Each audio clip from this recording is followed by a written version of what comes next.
It was in February 2011, and Rabbi Yotav Eliach was leading a trip to Israel for a group of 50 American high school students. The last stop of the trip, right before they went to the airport, was the cemetery in Har Herzl. As you can imagine, walking through the cemetery and looking at the graves of the young soldiers who gave up their lives and hearing their heroic stories can be a very emotional and moving experience.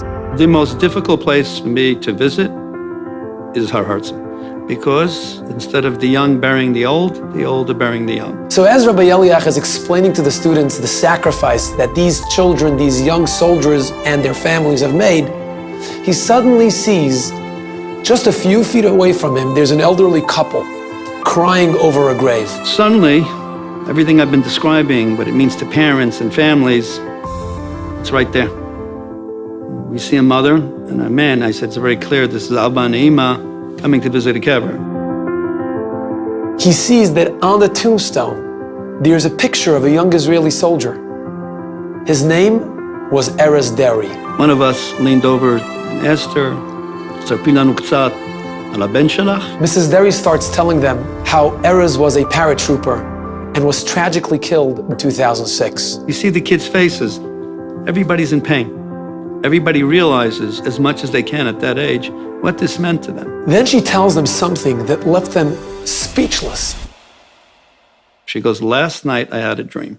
ארז בא אליי, והוא אמר, לא זכיתם להכניס אותי לחופה, אבל אני הייתי מאוד רוצה שתכניסו ספר תורה על שמי. להכניס ספר תורה זה כאילו להכניס אותי לחופה. And here's the spookiest part. He says, go to Har Herzl, in the dream, יש אנשים טובים שם. יבואו אנשים טובים שהם יעזרו לך להכניס ספר תורה. Something about this woman just sparked a connection with us, and we as a cohort decided to take this project on to fundraise for Sefer Torah to dedicate in memory of her son. One of us leaned over and said, Shana haba, אנחנו חוזרים, we're coming back with the Sefer Torah just like you dreamed. And this was a group of secular kids and religious kids, kids from day schools and kids from public schools. It was bizarre, but we were sort of possessed by this need to do it. The next year, in February 2012, they came back with a brand new Sefer Torah, and they went to Maleh Adumim, and they wrote the last letters of the Sefer Torah in Erez's room. His uniform is hanging pressed against the wall. On his desk, we had the Sefer Torah open, and we're there to write the last two otiyot. אני ממש בכיתי, אני מאוד התרגשתי, מאוד, כאילו זה באמת, עם ישראל איתנו. You can feel the excitement in the air. When they closed it up and they started walking down into the street, people started dancing. You had Chilonim, Datiyim, Ashkenazim, Sfaradim. You looked up on all the porches. There were people dancing on porches. Every type of Jew you can imagine was involved in this. From those who gave the money, to those who were in right-on, from the sofer, to the band who played, to the two chief rabbis of Maleh Adumim, to the policeman who was standing in the streets to keep everybody quiet.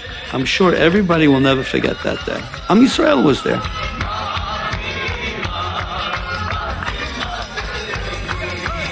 When I first heard the story, it made me feel so proud to be part of the Jewish family.